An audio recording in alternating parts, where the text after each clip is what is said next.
All right, let's pull back the curtain on one of the most important yet kind of invisible pieces of technology in our lives, the database. Seriously, it's the silent engine that makes our entire digital world go round, and we're about to figure out exactly how it works. So let's kick things off with a little puzzle. Imagine you're on your laptop, about to snag seat 14A on a flight. But at that exact same second, someone else is standing at the airport counter, telling the agent they want that very same seat. How on earth does the airline system not sell it twice? The answer, my friends, is a database. And understanding the magic behind that is what we're all about today. But to really appreciate just how brilliant this solution is, we've got to hop in a time machine. Let's go back to the world before modern databases. It was, and I'm not exaggerating, a world of digital chaos, where information was all over the place, duplicated, and a lot of the time, just plain wrong. Okay, so picture a manufacturing company, right? The folks in production have their own files to keep track of parts. The sales team has their own, totally separate files for customer orders. And then you've got the finance department with their own files for invoices. 3 different departments, 3 separate walled-off stacks of information. And this right here, this visual says it all. On the left, you see the old way, the file processing system, basically a bunch of separate data islands that don't talk to each other. But on the right, you see the database system, one central integrated pool of data that everyone can dip into. This wasn't just a small improvement, it was a complete game changer. So what's so bad about those separate files? Oh man, the problems pile up, and they pile up fast. First off, you get redundancy. The customer's address is probably in the sales file and the finance file. Same data, 2 different places. And that leads directly to inconsistency. What happens if the customer moves? Sales updates their file, but finance forgets. Now you have 2 different addresses. Which one is correct? Who knows? Then you've got ambiguity. Production calls a part a stock no, but sales calls it an item no. We might figure it out, but a computer has no clue they're the same thing. And all of this just creates a ton of wasted effort, with people constantly re-entering data and trying to fix errors. It's a mess. Yeah, it was pretty clear this chaotic system just wasn't going to work long term. The inefficiency was just staggering. And that brings us to the hero of our story, the database, which offered a beautifully simple way out of all that mess. So what exactly is a database system? Well, the formal definition is right there for you. But the 2 key words you really want to lock onto are integrated and shared. The data isn't locked down to just one program anymore. It's all brought together into one single place where tons of different applications can use it. So here's the absolute core idea. One single source of truth. The customer's address now lives in only one place. Period.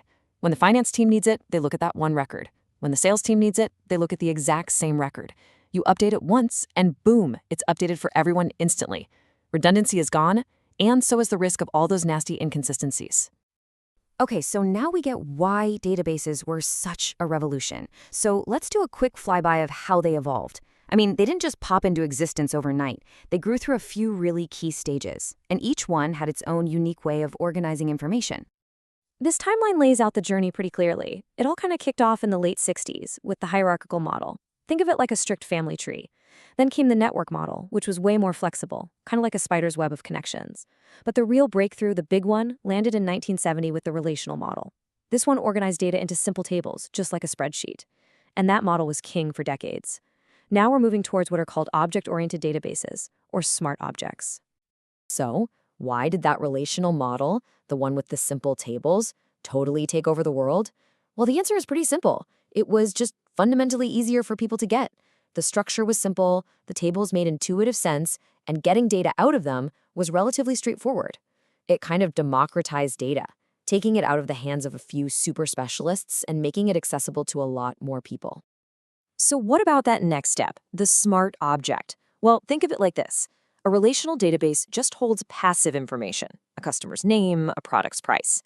But an object-oriented database stores the data and what you can do with it. So you don't just have a customer record. You have a customer object that knows how to do things like place an order or pay an invoice. It's a much richer way of modeling the real world. Okay, so how in the world do you actually design one of these systems? It sounds incredibly complex, right? But believe it or not, the fundamental approach is based on 3 very simple concepts, and it's called the entity relationship model. It really just comes down to 3 basic building blocks. First, you figure out the entities. These are just the nouns, the main things you care about, like customers, products, or orders. Second, you list their attributes. These are like the adjectives that describe them. A customer has a name and an address. A product has a price. And third, you define the relationships. These are the verbs that connect them all. A customer buys a product. That's it. You map out these three things, and you've got the blueprint for an incredibly powerful database. Okay, so we've gone from total chaos to organized tables to smart objects. Let's land this plane and bring it all together. Why does any of this technical history matter to you right now in your everyday life? Because all of these concepts, entities, tables, relationships, they are not just academic theories. They are the working guts of the modern world. They are the invisible engines that take all that raw data and turn it into every single seamless digital experience you have. Every single time you buy something online, a database is in the background checking the inventory and the price. When you log into your bank, a database is serving up your account balance. That endless social media feed you scroll through, that's just a crazy complex query running against a gigantic database. Even streaming a movie is powered by a database that finds the right video file and remembers where you paused it. They are everywhere, and they are absolutely essential. And that brings us to one last thought. We live in an age where people say data is the new oil. It's the world's most valuable resource. The systems we've built to manage it have been incredible. But as the amount of data we create just explodes, those systems are going to have to evolve again. So the question to leave you with is, what does that next great database look like? What will it be able to do? That's the challenge for the next generation of builders and thinkers. Thanks for watching.